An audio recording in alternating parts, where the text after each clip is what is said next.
Hi, it's a pleasure to be here. I'm so very grateful for this conference.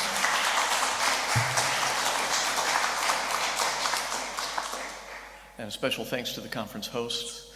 I'll talk today a little bit about some of my recent research.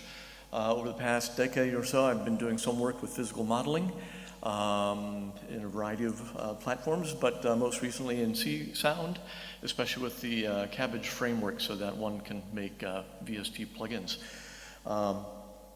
Is it a little bit of feedback? Should I turn the mic down? Yeah, I can just but I'm afraid this is sound that's coming from outside. Oh, maybe. Still hear me? Okay. I can talk very loud. So as you're well aware, there are many different reverbs out these days. But in particular, I've been a bit fond of some of the Julius Smith work with physical modeling and to understand sort of a waveguide mesh model. We need to look at a couple of the very simple building blocks for physical modeling. The top image is a simple waveguide. If you imagine this as a string, this is much like what Øyvind was doing, although between here and Norway, where basically you've got a delay line on the top. The signal is going one direction. It hits end termination point. The signal inverts. Usually there will be some signal loss with feedback coefficient. Then the signal is routed back through another delay line. The two delay lines would typically be tuned to the same delay, which would be half of whatever your desired frequency is. And then again, it hits the nut, inverts itself, and is fed back into the delay. So again, you've heard many examples of these sorts of strings. Another key sort of building block in physical modeling is something called a scattering junction. And that is this little configuration in the middle of this lower delay. On the bottom waveguide, we're actually splitting the delay into two separate waveguides, separated by this scattering junction, where you have a value k that you can increase, and in many ways. If you are increasing that k, if the k value is 0, then presumably it's like having a string with no interference. As soon as you start increasing that k value, it's a little bit like putting your finger onto a harmonic node of a string. Or if you're using the delay lines in a physical model of a flute, it's like opening and closing a tone hole, etc. So clearly physical modeling opens up some interesting possibilities. Now, to take this and to put it into a model that is a little bit more interesting in terms of creating a delay network in a fashion, we use a two-dimensional scattering junction. So now we're going to modify the scattering junction a bit. You see the scattering junction on the left, where we have 4 incoming delay lines, 4 outgoing delay lines. Those delay lines are summed, multiplied by a coefficient, subtracted from the incoming signals, and then sent back out. And then these are put into a sort of a network like you see on the right side of the screen. This would be a 3x3 mesh. So we have scattering junctions connecting each of these, and then the waveguides in between the scattering junctions. And in the classical model, when your when your delays reach an outside perimeter, then it would be typical to add some sort of a filter coefficient that could represent, let's say, the reflective properties of a wall. Kind of makes sense? So, nothing terribly earth-shattering. What I've done in my model is to take this classical model, make a few adjustments, and what I've designed is a 5x5 mesh. From the top to the bottom, we've got sort of our incoming audio signal. I'm modifying a sort of a classical waveguide mesh by adding the possibility for someone to choose any variety of early reflections that are also inserted into the mesh. The signal is feeding in right here and here, and then we're listening to the signal from here and right there. Basically, once you build a mesh, you have all these insertion points, all these delay lines, all these scattering junctions. You simply need to pick the point at which you want to listen. In an 8-channel version of this, it's quite easy to simply pick 8 points that might represent the 8 channels surrounding a space, and you get a very immersive kind of a sound, very immersive reverb. So my model is a bit different from Julia Smith's model in that I'm not using, I've got waveguides, but the delays are not equal delays. Again, if we look at this 5x5 mesh and you think, okay, so each delay line is a line of code, each scattering junction is, well, a UDO, but still a line of code. And so I've got 25, each one has 4 delay lines coming out of it, that's only 100, yeah, it's a lot to sort of manage, just in terms of coding and to try to keep my head straight. How do I connect things? So what I'm doing is I'm trying to simplify a bit and having the delay lines be defined, or let's say attached to the scattering junction that they are coming from. So if we look at that central waveguide between these 2 scattering junctions on the left 4-port scattering junction, all of the output delay lines are going to be the same delay. The same thing for the scattering junction on the right. So the delay that is going from left to right is not going to be equal to the delay that's going from right to left. Does this really matter? Well, if you're using it in a reverb, not so much. In an odd sort of way, it gives us a slightly easier user interface to manage, although it might not be that easy anyway. And in terms of the actual resultant resonant frequencies, one of the interesting things about this kind of a mesh delay is that the different delay times will give you different sort of resonant frequency characteristics, which make it actually quite flexible. The fact that it is a rather significant mesh, it's also quite easy to put the reflection coefficients at 1, and voila, you have an infinite delay. And by tuning the delay lines only as they're coming out of a scattering junction, I'm still getting a number of resonant coefficients, resonant filter frequency properties that essentially result from the sum of the 2 unequal delay lines. Maybe.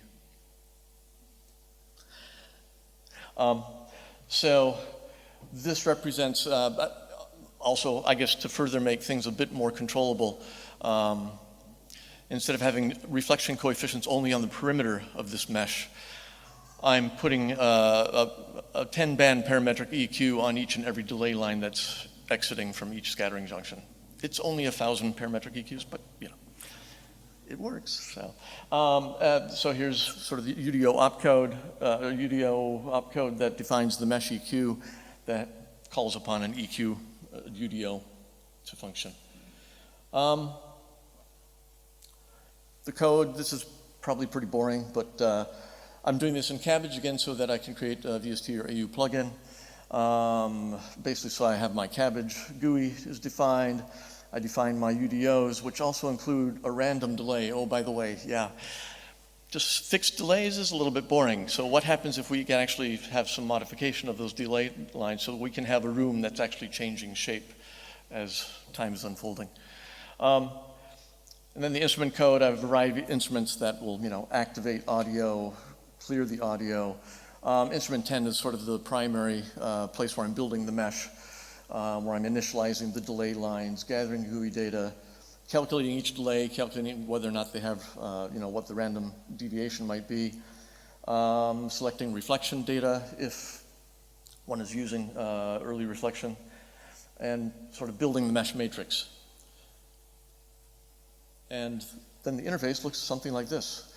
So the controls include a wet-dry mix, a couple of preset menus, one for sort of, you see small hall there. I'll show you all the selection. It's possible to also emulate not only spaces, but to use this to create sort of a physical model of a metal plate. So like a plate reverb or a cymbal or a tin can, as long as you input those certain frequencies then you can do a pretty good job of emulating that. Early reflection choice. This little box of 25 values, those are the resonant frequencies. Basically, it's defining the delay lines coming from each scattering junction.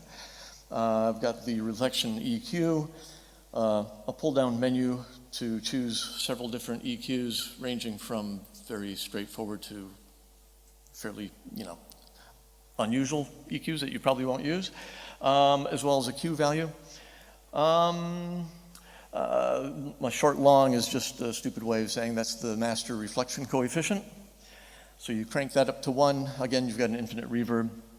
The small big knob, I decided it might be fun also to be able to set these 25 scattering junctions and delays, but also be able to have a master coefficient that is applied to every delay. So right now we can crank this hall up. It's like all these delays are set, and then you just turn this knob and you've just increased the size of your hall by twofold, or else down to 1/100th of the size of the space.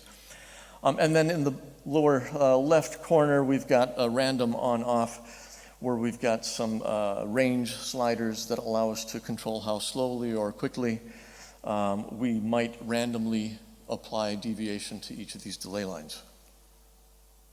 And then to clear the delays on the bottom if you decide that you're tired of that infinite delay and you don't want to hear it anymore.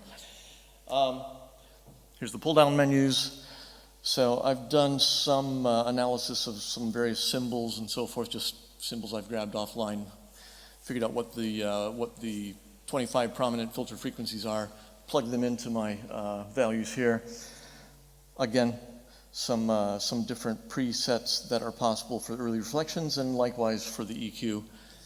Again, I like the stuff that doesn't sound like normal delays or normal reverb, so it's a bit idiosyncratic. And then some sound examples. So I'll play a source, sort of a source sample that I've used. There's 2 sources that I've fed through this for these different little audio examples. One is just this creaky door. I figured to get something with a wide spectrum, you can sort of hear how it works in some of these different settings. And then to demonstrate some of the random possibilities, I'm simply taking a 440 hertz sine tone, just that one sine tone, and then feeding it through an infinite delay where I'm randomly changing the size of the space. So, for some reason my mouse does not like me, and I can't see where my mouse is on the screen. I can't see it up there either. So let's do this. Let's see if I can find my, there we go. Okay, so here's source sample. I apologize. Oh, well, that's my daughter. Well, let's see if I can do this and see if my mouse will not disappear. Ah, bingo, now I've got a mouse again. So here's sort of a small hall. So it'll sound just like a coloration of what you heard.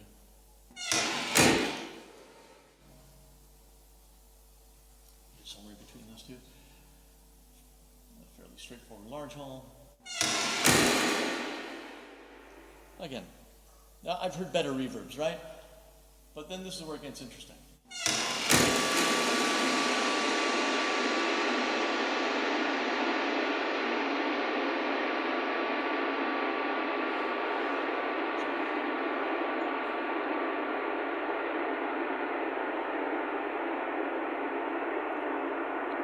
Seriously, I mean, it truly is infinite. We can just keep it going for as long as your computer's on.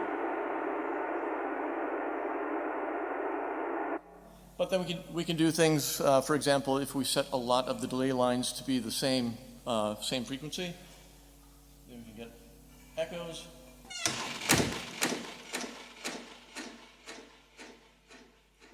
Which you can then, modify the size of those echoes so they become longer or shorter.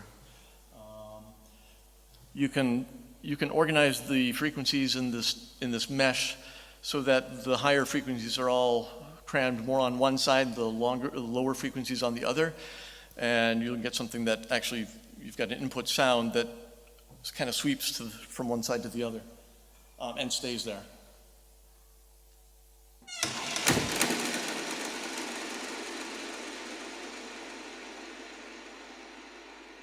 Home filter effects.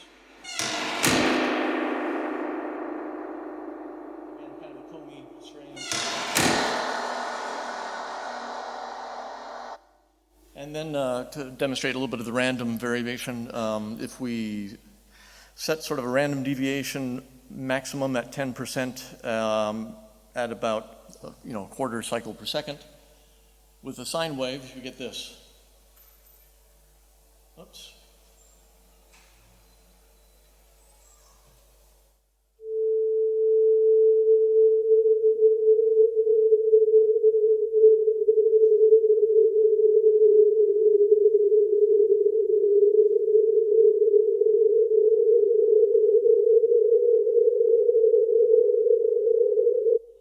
Again, that's with an infinite delay, and it's just a single 440 hertz tone that's fed into it. Same thing with much faster rate.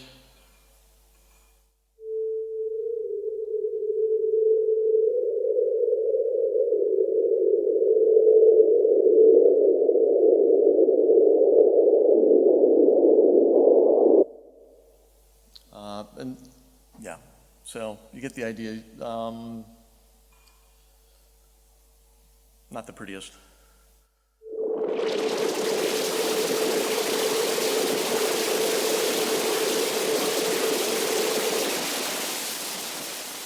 can feed the door through that.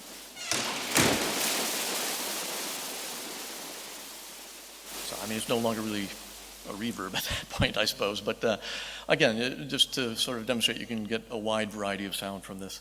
Again, I take a 440 hertz tone and just adjust the size of the space.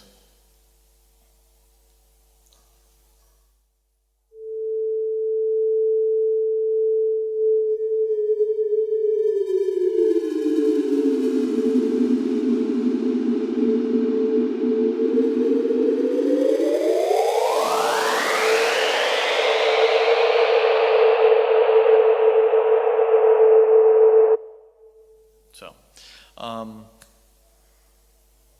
essentially, that's it. If anyone wants it, you're more than welcome to grab the code or the VST or the AU. You can reach me here. You can download it there. I've got some stuff on SoundCloud. Shameless promotion, so there you go. But thank you for your time, and hopefully this is of interest. Thank you. Thank you very much.